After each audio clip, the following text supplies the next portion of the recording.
Chapter 197.2 Chen, Pingan is drinking wine. After an hour or so, the old man sitting cross-legged inside the room stood up and ordered in a solemn voice, "Chen Pingan, it's time to start training." Chen Pingan sighed and walked inside. The little boy in azure gulped and helped close the door behind him. He didn't dare to even glance at the disheveled old man. After closing the door, the little boy in azure jumped onto the railing on the second floor and sat down with a melancholy expression. "I was all-powerful in the Imperial River for hundreds of years, and I was extremely famous throughout the entire Yellow Court nation. I commanded wind and rain, and I had a full court of distinguished guests and friends. So, why am I always encountering obstacles in this tiny little dragon spring prefecture? My luck has been far too terrible recently. No, perhaps I might even hit some random god when I go out to piss in the future, and then I'll be killed with a single punch. This is completely at odds with my expectation of dominating the cultivation world." There was a sullen expression on the little boy's face as he forcefully slapped the railings. He was extremely annoyed. Meanwhile, the little girl in pink helped mountain god Weibo light a fire and cook a large vat of medicines on the first floor of the bamboo building. Medicinal fragrance wafted into her nose. This large vat of medicinal ingredients wasn't very expensive. In terms of silver, it only cost Weibo 80,000 taels of official silver. Poor people became scholars, while wealthy people practiced martial arts. Their ancestors hadn't been lying. Of course, the large majority of martial artists in the world wouldn't spend money as recklessly as Weibo. Otherwise, they would spend themselves poor regardless of how wealthy they originally were. In the room on the second floor of the bamboo building, the old man glanced at Chen Pingan, who was in decent spirits, and said, "Apart from helping you comprehensively disperse your qi, I'm also going to help you temper your physique and soul at the same time. If you can persist until the very end, then advancing from the second tier to the third tier will be a very smooth and natural process. If you're fortunate, you might even be able to advance to the fourth tier." If he was fortunate. After hearing this, Chen Pingan was sure that this would be impossible. The old man smiled faintly and continued, "In a moment, I'm going to carefully control my power each time I attack you. Things won't feel unbearable from the very beginning, but when we reach the end, you'll naturally understand at that time." Chen Pingan had a very bad feeling about this. The smile disappeared from the old man's face, and his mental state instantly became still and impervious to everything. He slowly assumed a simple and ancient-looking fist stance and explained, "When I was young, I liked to travel around without any weapons. I simply relied on my fists to fight those from the mountains or those from outside the mountains. I once witnessed a heavenly master beating the drums to welcome spring. It's rumored that in the ancient past, the thunder god used to ride his chariot and beat his drums to deter all of the sinister beings in the world. The sound of the drums would eliminate the filthy and promote the pure." The old man's expression was calm as he continued, "After witnessing this, I attained enlightenment and came up with this technique. I call it the deity drumming technique." Chen Pingan listened to the old man with pricked ears, and he didn't dare to miss a single word. The reason for this was very simple. He couldn't suffer pain for nothing. "Stand still, young lad. Eat these 10 punches first," the old man commanded in a stern voice.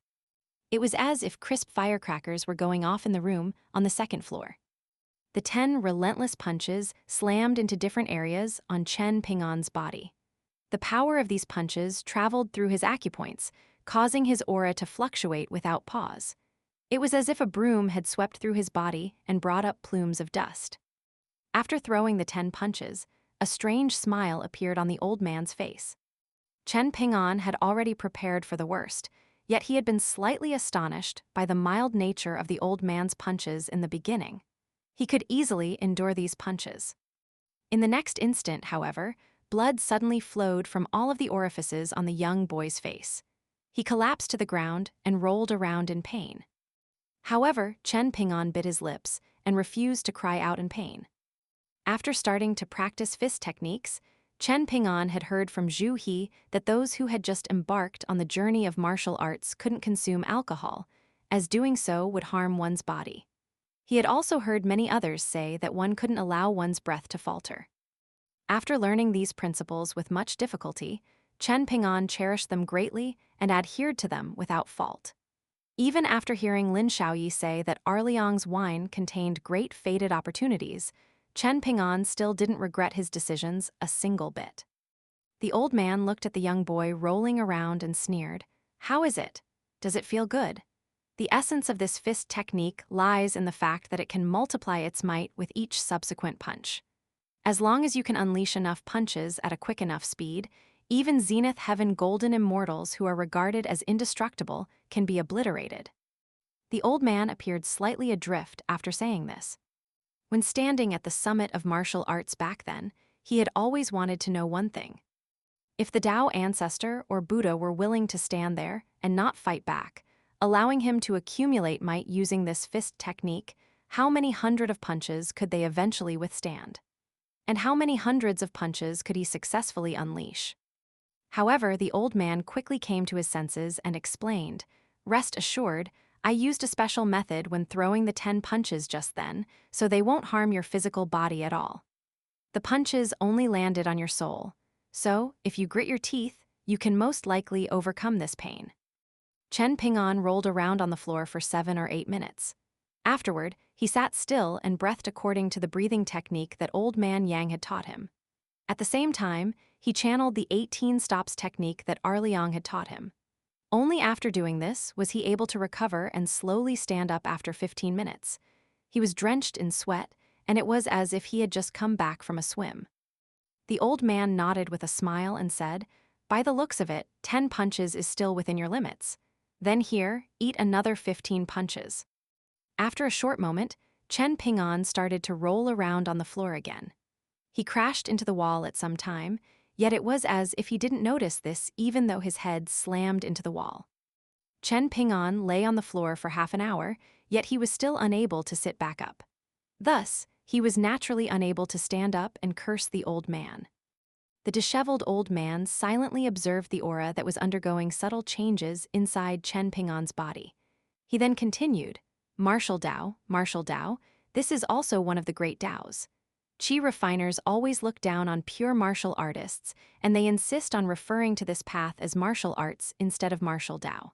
They claim that martial arts can never reach the height of Dao. However, I refuse to believe this. So, I studied all of the texts of the 100 schools of thought. One day, I read a paragraph that described a slender woman of breathtaking beauty. The text said that she was a rain goddess who cared greatly about the mortal beings in the world, so much so that she was even willing to audaciously break the divine rules and offer rain to the suffering people. Afterward, her godly body was restrained on a god-lashing platform where she was forced to endure punishment day and night. The heavenly emperor also delivered a divine edict which contained the phrase, "Bear the ill consequences of one's own doing." After reading this, I immediately slammed the table and stood up, loudly cursing him and calling him a bastard. However, I was still unable to quell my anger, so I walked outside where it was coincidentally pouring with rain. I unleashed a punch and caused the rain to retreat more than 30 meters into the sky. So, I named this punch the rain evaporation technique. The old man silently arrived beside the young boy and stomped down on his abdomen. "If you can't get up, then remain lying down," he sneered. "I can still make you experience the ingenious nature of this punch." A deafening boom tore through Chen Pingan's sea of qi, and it was as if it were encountering some earth-shattering change. When returning to Yellow Court Nation from Great Sui Nation with Qi Dongshan, Chen Pingan had passed a large body of water that was covered in rising mist. This was a spectacular sight, and from Qi Dongshan's colorful and sophisticated description, he had learned that this was a majestic scene of water being evaporated into mists and clouds. However, as beautiful as this imagery was, it didn't feel too pleasant when it was unleashed inside his body by the brutal stomp of the old man. This was truly a euphoric but agonizing feeling. After being stomped on, the sea of qi that was initially located at the bottom of Chen Pingan's danshan rapidly shot upward, making him feel as if all of his intestines were being severed and crushed. In the next moment, it was as if he were about to vomit all of his organs. Each time clouds and mists rose in Chen Pingan's sea of qi, he would rise up from the floor as if he were being dragged up by someone. He would then crash back down after a short while. This process repeated itself again and again. After a while, the old man seemed to get annoyed with the sight of the jumping young boy, so he stomped down on his abdomen again and roared, "Stay still." Chen Pingan was forcefully pinned to the floor. His limbs continued to convulse, and there was a twisted expression on his face and a murky look in his eyes. In fact, countless tiny beads of blood started to slowly seep from the follicles on his body, eventually converging together to form large puddles of blood. "Chen Pingan, listen carefully," the old man roared in anger. "You have already discovered that breath of qi critical to the initial stages of martial arts, so are you merely going to put it aside and not do anything with it? So what if you can't move? That breath of qi can't be abandoned." Chen Pingan was barely conscious, and he could only vaguely hear the angry roar of the old man. Almost by instinct, he silently spoke in his mind and somewhat issued a command, telling the mysterious wisp of aura that was like a fiery dragon to freely roam around by itself and go wherever it wanted to go. This was because Chen Pingan could no longer control his limbs. In fact, he could not even move a single finger at this moment. The old man looked down, only to see a wisp of aura that was as thin as a thread and shaped like a fiery dragon chaotically swimming around in the meridians located in Chen Pingan's chest. He roared with laughter and remarked, "Very good." He retracted his foot and placed a single hand behind his back. Meanwhile, he started to snap his fingers at Chen Pingan using his other hand, saying, "I once observed a battle between two armies from atop a mountain. That was a truly splendid spectacle, and it was as if I were witnessing a battle of strength between a dragon and an elephant. Dragons are the strongest creatures in the water, while elephants are the strongest creatures on the land. As such, that battle was like a 1-in-100-year swan song. Observing it allowed me to comprehend a punch called the heavy cavalry formation shattering technique." Each time the old man casually snapped his fingers, one of Chen Pingan's ribs would be forcefully snapped in half. This was the first time that Chen Pingan had wailed because of pain. However, there was nothing he could do about this, as this was a heart-wrenching pain that attacked not only his physical body, but also the depths of his soul.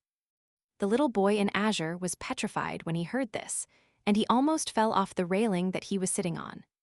Meanwhile, the little girl in pink was in extremely low spirits on the first floor, and she suddenly squatted down and wrapped her arms around her head, not daring to listen to her master's wails of agony anymore. In the end, the disheveled old man looked at the unconscious young boy before expressionlessly walking to the door.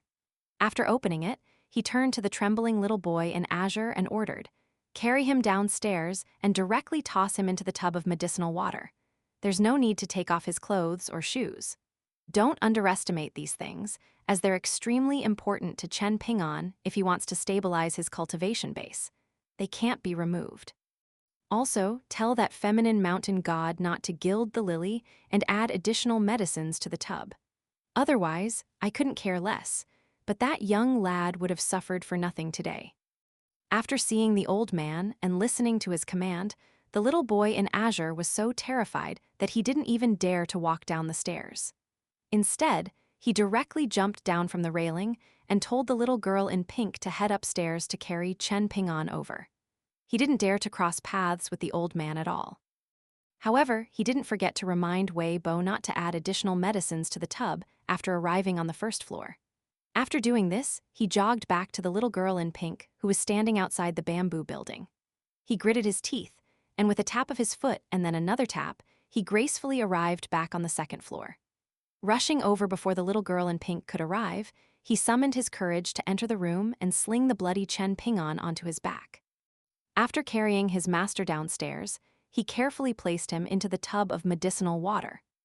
The face of the little girl in pink was tear-stained, and she asked in a quiet voice, "Mountain God Wei, is Master truly okay?" Wei Bo glanced at the unconscious Chen Pingan and replied, "If he can endure until the end, then he'll naturally be okay. If he gives up halfway, however, things will be far worse than simply falling at the final hurdle. It's very likely that he'll suffer many negative aftereffects. For example, he might be stuck at the second tier or third tier of martial arts for the rest of his life." Because his foundation is too solid, trying to advance to a higher tier will be analogous to a little child trying to lift a large block of stone. It's simply impossible. The little girl in pink was slightly dumbfounded. The little boy in azure walked out of the room by himself and sat down on a bamboo chair. He rested his cheeks in his hands and stared blankly ahead.